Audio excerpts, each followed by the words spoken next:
Hi friends, जैसे कि आपको पता है मैंने स्टार्ट किया the lesson we have to learn from Mahabharat. वैसे महाभारत अपने आप में आप पढ़ेंगे तो बहुत ही सुपर्ब है। बहुत कुछ सीखने को मिलेगा, बहुत कुछ, मतलब पूरी ज़िंदगी, मतलब इतने मतलब लेसन्स हमें सीखने को मिलेंगे महाभारत से। लेकिन जब उनके कैरेक्टर्स को हम एज एन इंडिविजुअल देखते हैं, ऑल्दो आप पूरा पढ़िए आपको बहुत अच्छे से समझ में आएगा, बहुत सारी चीज़ें समझ में आएगी, लेकिन एज अ कैरेक्टर देखिए, जब एक एक को पकड़ के देखते हैं हम लोग, तो उनके ऊपर भी एक उपन्यास लिखा जा सकता है। इतने उनके डिसीजंस हैं जो भी उन्होंने उस अपने टाइम फ्रेम में उस टाइम पे किया, क्या सही था क्या गलत था।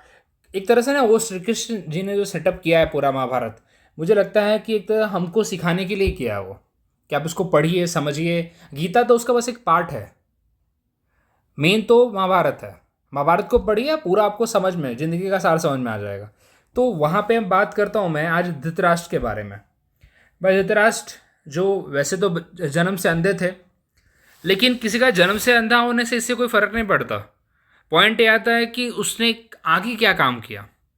प्रॉब्लम तो थी बिल्कुल, लेकिन वैसे भी वो राजसी परिवार में थे, सब कुछ उनके पास अवेलेबल था। ऑल्दो मिलिट्री मतलब एज अ फिजिकली भी काफ़ी कैपेबल थे, क्योंकि जब हम देखते हैं उनकी जो फिजिकल कैपेबिलिटी हमें समझ में आती है, जब भीम आते हैं, जब युद्ध खत्म होता है महाभारत का और जब भीम आते हैं मिलने के लिए, तो श्री कृष्ण क्या करते हैं कि भीम को ना करके एक भीम जैसा उन्होंने एक पिलर बनाया था उसको आगे कर देते हैं। वो लोहे का होता है, उसको दबा के तोड़ देते हैं। तो इससे समझ में आता है कितने वो फिजिकल कैपेबल थे। स्ट्रेंथ उनके अंदर बहुत ज़्यादा थी, लेकिन कहीं ना कहीं मेंटल स्ट्रेंथ की कमी थी। फिजिकल स्ट्रेंथ होने के बाद बट एक कमी थी, मानता हूं अंधे थे, लेकिन उसके साथ उन्होंने मेंटली थोड़ा वीक हो गए। जेलसी फैक्टर आ गया मुझे लगता है कहीं ना कहीं, अगेंस्ट द पांडु, जो उनके छोटे भाई थे, कजन भाई थे। तो क्योंकि उनको कहीं ना कहीं लोभ आ गया राज, क्योंकि उनको लगा था क्योंकि बिकॉज ऑफ दिस अंधा होने की वजह से वो राजा नहीं बनेंगे, और इनके जो भाई थे पांडु उनको बना दिया गया। तो एक डिसीजन इनके अंदर, वो ना एक जेलसी आ गई। और जब पांडु मर गए और इनको कार्यकारी राजा बनाया गया, एक टर्म है कार्यकारी, मतलब टेम्पररी किंग बनाया गया था जब तक कोई बनता नहीं है। तो इन्होंने जो भी डिसीजंस लिए कहीं ना कहीं बायस थे टूवर्ड्स हिज ओन चाइल्ड, ऐसा था वो। क्योंकि जब, एक आपको इंसिडेंट बताता हूँ, जब पांडु वापस आए उन्होंने बोला कि हमें भी राज्य चाहिए, तब इन्होंने उनको इंद्रप्रस्थ दिया। इंद्रप्रस्थ जो कि पूरी बंजर जमीन थी, वेरेज हस्तिनापुर अपने बच्चों के लिए रखा, जो कि ऑलरेडी सेटअप था। तो कहीं ना कहीं ये बायस तो हुआ ना। और भी बहुत बायस डिसीजन उन्होंने लिए, अपने हमेशा अपने बेटे की तरफ डिसीजन उनका था, झुका हुआ था। तो ये कहीं ना कहीं राजा को ऐसा नहीं होना चाहिए। तो इसीलिए आज के टाइम पे चलो राजा वाली प्रथा तो नहीं है, लेकिन अगर कभी हमें कोई प्रॉब्लम भी बॉडी से होती है तो हम उसको उतना सीरियसली ना लें, वो उसको समझने मान लें और उसके साथ आगे बढ़ें, एक्सेप्ट करें, आगे बढ़ें और मेंटली अपने आप को स्ट्रांग रखें। ये मेरा लेसन है, मेरा टेक अवे है इस पर्टिकुलर पॉइंट से। चलिए अगला पॉइंट देखते हैं। Avoid excessively pampering your son. बहुत बहुत सही पॉइंट है आज के टाइम के हिसाब से भी। आजकल के लोग क्या करते हैं, बच्चों को हर चीज़ देते हैं, ऑल द लग्जरी एवरीथिंग, लेकिन आखिरी में होता क्या है, बच्चे डिसीजन मेकिंग नहीं कर पाते। Same happen with Duryodhan also. Duryodhan को उन्होंने कभी डांटा ही नहीं, ऐसा लगा, क्योंकि दुर्योधन ने स्टार्टिंग से ही चंट था। उसने भीम के खाने में जहर मिलाया था जब बच्चा था वो, तब तभी उन्होंने कोई मेजर डिसीजन नहीं लिया उसके अगेंस्ट, उसको जो भी मतलब एक तरह से उस लेवल पे फटकारना चाहिए वो नहीं किया। उसके बाद जब सबसे बड़ा तो प्रॉब्लम आता है जब वो चीर हरण का था, तब वो चुप रहे, जबकि उनका बेटा ही करवा रहा था और दूसरा बेटा चीर हरण कर रहा था दुशासन, तो कुछ बोल नहीं पाए वो। तो इतना भी पैम्पर ना करिए अपने बेटे को कि वो बाद में युद्ध लड़वा दे। तो ये सबसे बड़ी प्रॉब्लम आज की भी है, आज के पेरेंट्स की है जो कर रहे हैं वो। तो उन्हें थोड़ा बच्चों को फ्री हैंड देना चाहिए, बोले ठीक है कर यार, कोई प्रॉब्लम नहीं है, एंड डिसीजन मेकिंग लो खुद से, इतना पैम्पर मत करो। थोड़ा मारपीट अगर हो गई तो चलता है, लेकिन सही पाथ पे रहो, ये ज़्यादा ज़रूरी है। क्योंकि आजकल के पेरेंट्स उनको मारते ही नहीं है, बोलते हैं ठीक है कोई नहीं। और इनका third point, don't be ग्रेडी for the power. क्योंकि इन्होंने हंसते, अब इनकी उम्र हो रही है, इनको अपने पावर से, इनको अपने पोजीशन से छोड़ देना चाहिए। बोले ठीक है अब कोई नहीं, या फिर दुर्योधन को दे दो या युधिष्ठिर को दे दो, जिसको देना है दे दो भाई। उनको युवराज मत बना के रखो, उनको राजा बनाओ और खुद राजा की गद्दी से हटो और जाके जंगल में जाओ, जो भी उस टाइम का प्रोटोकॉल था वो करो। तो हस्तिनापुर की राजगद्दी पे मरने तक मत बने रहो। एक टाइम आता है that you have to leave.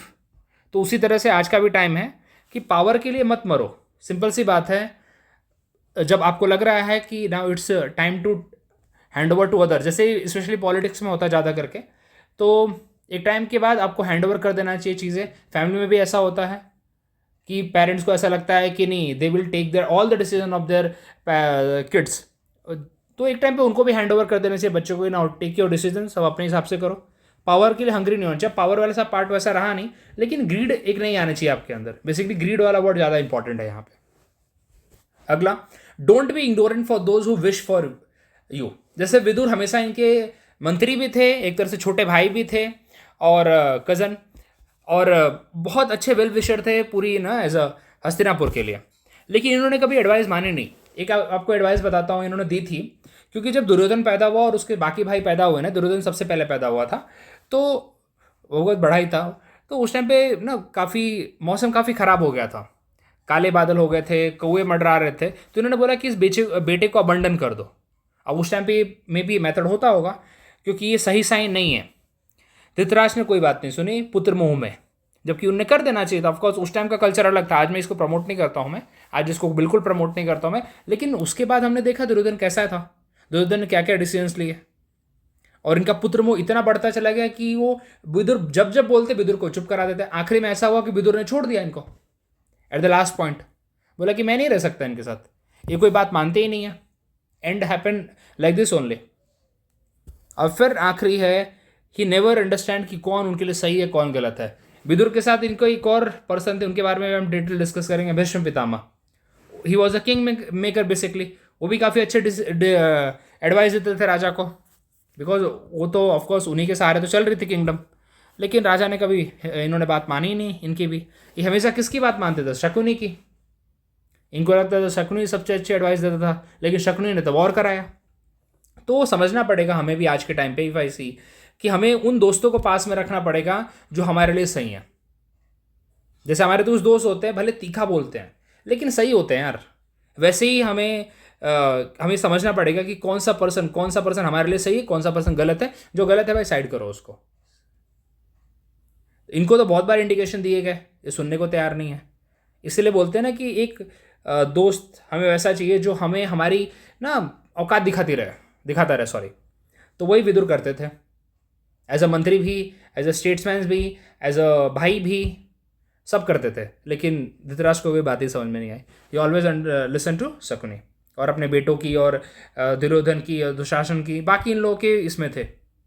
तो दैट्स द प्रॉब्लम। इसीलिए हमें देखने को मिलता कि महाभारत हुआ, अगर राजा ही अगर एक डिसीजन ना ले पाए, तो कहीं ना कहीं राजा का डिसीजन अपनी फैमिली की तरफ इन्फ्लुएंस्ड हो, तो कहीं ना कहीं that led to the problem.